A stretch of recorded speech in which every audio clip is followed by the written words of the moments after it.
Great, నిజంగా really great. దాన్ని souvenir అంటారు ఇంగ్లీష్లో. సావనీర్ అంటే లైఫ్లో ఇంకా మర్చిపోలేని ఒక కానుక, అది అమూల్యమైన కానుక. ఎంత మీరు చెప్తుంటేనే నాకు ఎంత టచింగ్గా అనిపించిందంటే, because you not said about this anywhere on any dais. ఏదో నాన్నగారి అభిమానిని అక్కడక్కడ 1 or 2 times చెప్పడం, కానీ ఓ పక్కన మీకేమో అవతల జైలు లవ్ కుశ ఒక రిస్కీ ప్రాజెక్టు, 3 క్యారెక్టర్లు, ఒక ఎక్స్పెరిమెంటల్ బేస్ ఫిల్ము, అది పెద్ద హిట్ అయ్యి అక్కడ ఇటేమో చిరంజీవి గారి ఇంటికి వచ్చి 2 బ్లాక్ బస్టర్స్ ఒకే రోజు మీ ఇంట్లో. అంతే. మళ్ళీ ఆయనతో సినిమా చేసి చిరంజీవి గారు అన్నట్టుగా మీ అబ్బాయి నాతో చేస్తే చూడరా ఏంటి అని అనడం. నేను ఆయన అన్నప్పుడల్లా మాట వరుసగా అంటారు అనుకుంటేవాడు నేను. మీ అబ్బాయి మాతో చేయడం, మీ అబ్బాయి మాకు కథ చెప్పడం అనేవాడు ఆయన సరదాగా. చిరంజీవి గారు మనం కథ చెప్పడం ఏంటి, ఆయన ఎక్కడ చేస్తారు అనుకుంటేవాడు నేను. సో ఆయన అన్నట్టుగానే ఆల్మోస్ట్ జైల్లోకి వచ్చిన తర్వాత వెంకీమామ తర్వాత ఈ సినిమా చేయడం జరిగింది. అవును.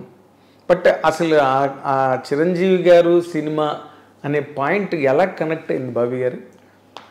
అంటే ఇప్పుడు సినిమా చేయడం, సినిమా హిట్ అవ్వడం అన్నది చరిత్ర. అసలు ముందు స్టార్టింగ్ జెనిసిస్ పాయింట్ ఉందే, అదే మోస్ట్ ఎక్సైటింగ్ పాయింట్.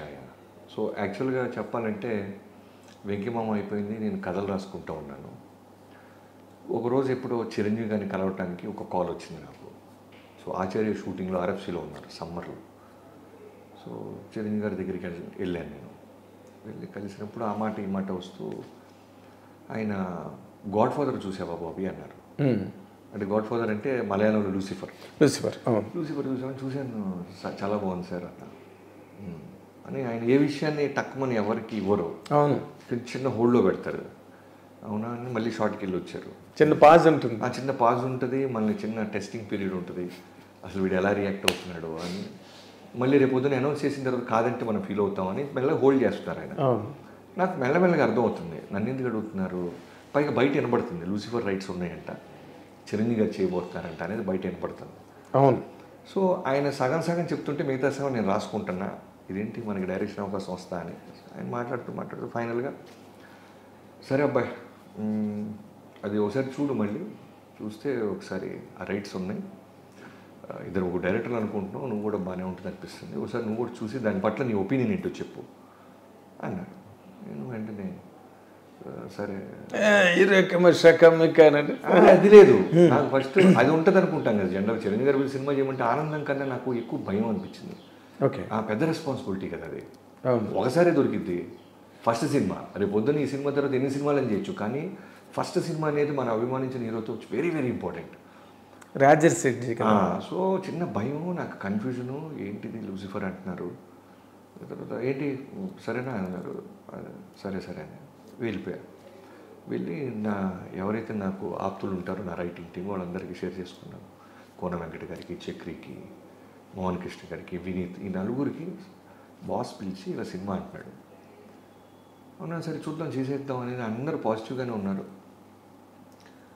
ఆల్మోస్ట్ ఒక 25 సార్లు చూశాను 2 డేస్లో ఆయన కలవాలి. 25 సార్లు సినిమా చూస్తుంటే నాకు ఎక్కడో నేను డీల్ చేయాల్సిన సినిమా అనిపించట, నాకు 100% ఎక్కట్లా, అస్సలు ఎక్కట్లా. ఎందుకంటే ఇప్పుడు అందరు అంటారు కదా, మన లైఫ్లో మనం చేసిన మిస్టేక్స్ మనకి లెసన్స్, మన స్ట్రెంగ్స్ ఏంటి, మన వీక్నెస్ ఏంటో మనకంటే గొప్పగా ఎవడికి తెలియదు.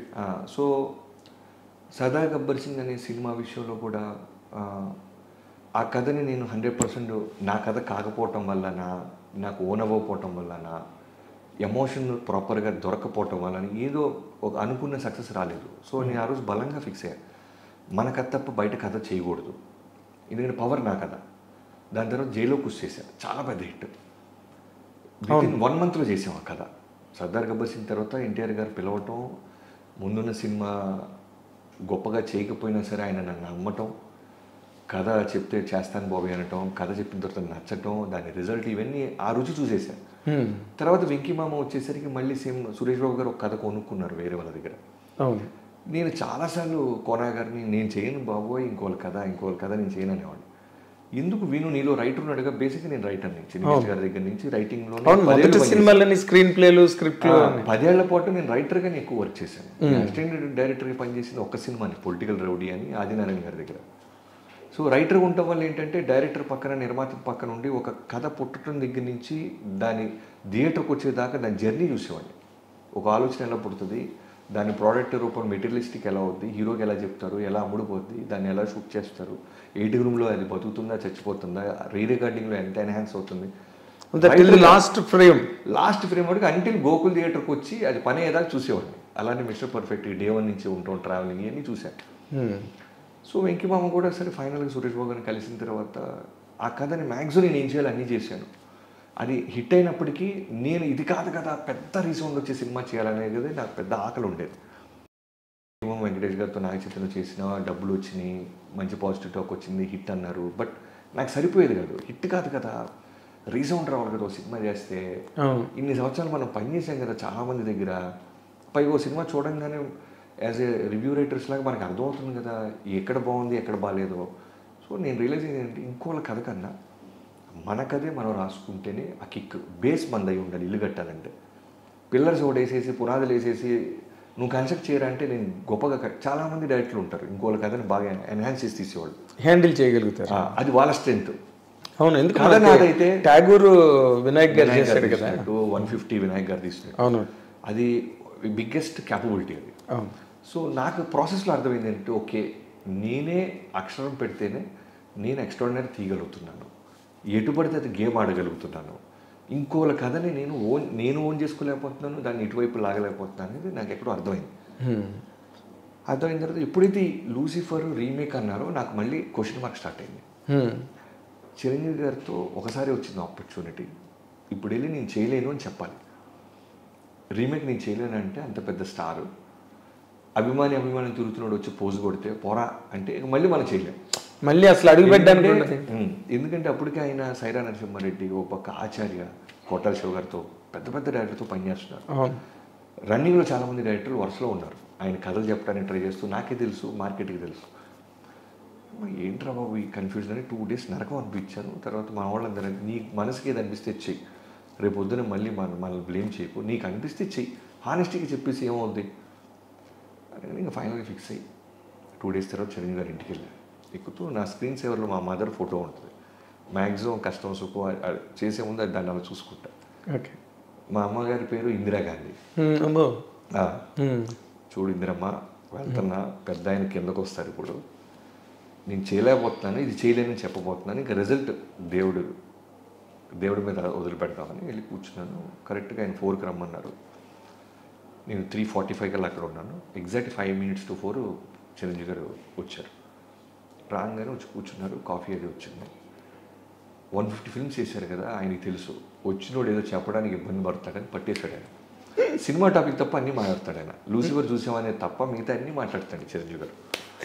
అది మళ్ళీ మీకు అగ్గిన పరీక్ష. ఒక 7 minutes 10 minutes అటు ఇటు నడిచిన తర్వాత సార్ అది లూసిఫర్ చూసాను సార్. చూసావా, ఏంటి బాగుందా, ఏంటమ్మా సార్, మంచి సినిమా సార్, కాకపోతే నాకెక్కడో మంచి సినిమానే మేము చేస్తున్నాం, నిన్ను మంచి చేయడం చెప్పమన్నట్ల, నీకు ఓన్ అయిందా ఓన్ అవ్వలేదా, డైరెక్ట్గా స్ట్రైట్ టు ద పాయింట్ రా అన్నారు. Point blank straight to the point రా అని మళ్ళీ టెన్షన్. సరే బ్రీత్ తీసుకుంది, సరే ఏం లేదు, నా కథలైతే నేను చాలా బలంగా తీయగలను అని మీకు చెప్పింది చెప్పాను. సర్దార్ గబ్బర్ సింగ్ విషయంలో నేను స్ట్రాంగ్గా హిట్ కొట్టలేకపోయాను స్క్రీన్ మీద, నా కథ కాకపోవటం వల్ల. వెంకీ మామ కూడా హిట్ కొట్టిన నాకు తృప్తి లేదు. ఒక వెంకటేష్ గారు నాగ చైతన్య మీద హిట్ అనే పేరేంటి, భారీగా రీసౌండ్ రావాలి కదా, పైగా జైలుకి వస్తే తర్వాత చేస్తున్నాను కదా నేను. సో అక్కడ నాకు అర్థమైంది సార్, ఇంకోళ్ళ ఇంటిని నేను మాడిఫై చేయలేను సార్. మేబీ ఆ చేసే వస్తుందేమో కొన్నాళ్ళకి మెచ్యూరిటీ, నాకు ప్రస్తుతానికి తెలియదు sir, to be honest with you. పైగా మేజర్గా నేను చూస్తున్న చిరంజీవి దాంట్లో కనపడలేదు సార్ అన్న. ఆ మాట ఆయన పట్టుకున్నాడు. నువ్వు చూస్తున్న చిరంజీవి ఏంటి అన్నాడు. ఇలా సార్ చిన్నప్పటి నుంచి చిరంజీవి అంటే బీటీ, గరణముడు, గ్యాంగ్ లీడర్, ఒక స్వాగ్, ఒక ఎంటర్టైన్మెంట్, గోల, సరే వదిలేసి దాని గురించి డిస్కషన్ వద్దు. దానికి చాలామంది ఉన్నారు. నీకు ఊరికే రైటరు కదా, నువ్వు ఏదైనా ఓన్ చేసుకుంటావు అని అడిగాను తప్ప నాకు చాలామంది ఉన్నారులే బాబీ, దాని గురించి వదిలేసి అన్నారు. అనేసి తర్వాత ఏంటి ఇంకా అర్థమైంది, ఇక లేదు మన చిరంజీవి గారితో మనతో ఏం చేయడానికి ఫిక్స్ అయిపోయాడు.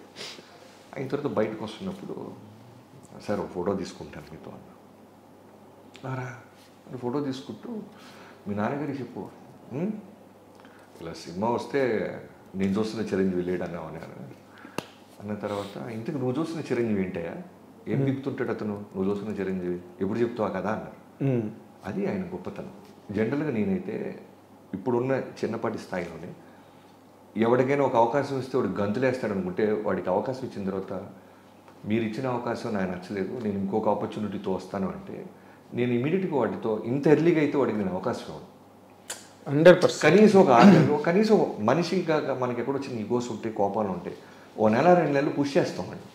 అవునా కలుద్దాం రా, రే తమ్ముడు కలుద్దాం రా, ఎంత గుడ్ ఇంప్రెషన్ ఉన్నా ఏది ఉన్నా సరే, అరే నువ్వు ఇప్పుడు నా కింద పనిచేసే చిన్న బాయ్ కూడా ఉన్నాడు, ఆయన పిలిచి అరే నా బ్యానర్లో నువ్వు సినిమా చేయరా అంటే అది గంతేస్తాడనే సమ్మర్ సాల్ట్ వేస్తాడని నా విజువల్ ఉంటే, మీరు ఇచ్చారు బట్ ఇది కాదు, నేను ఒక కథతో వస్తానంటే ఎలా ఉంటుంది నాకు.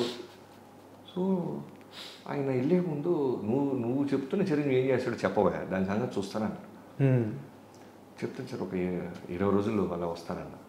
కట్ చేస్తే కరెక్ట్ 18వ రోజు మెసేజ్, 2 days ఉంది నీకు ఇంకా అని చిరంజీవి గారి దగ్గర.